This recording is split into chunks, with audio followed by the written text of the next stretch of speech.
I'm teaching physiology, the basic subject on the first year, and on my physiology classes I have the lecture, I have the laboratory work, and I try from the first semester to develop the laboratory skills of my students. What does it mean?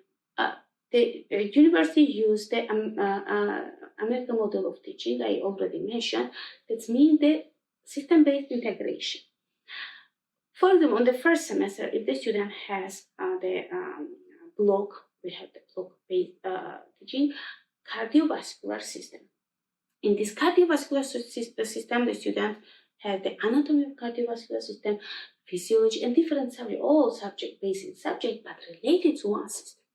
I'm teaching the physiology itself.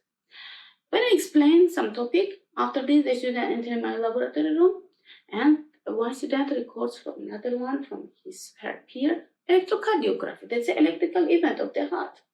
Then they analyze this. So we have the simulation. One is the doctor, another student is the patient.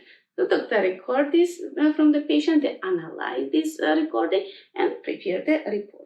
And like this, we have in each block, we do the urinalysis analysis of the urine of a real patient.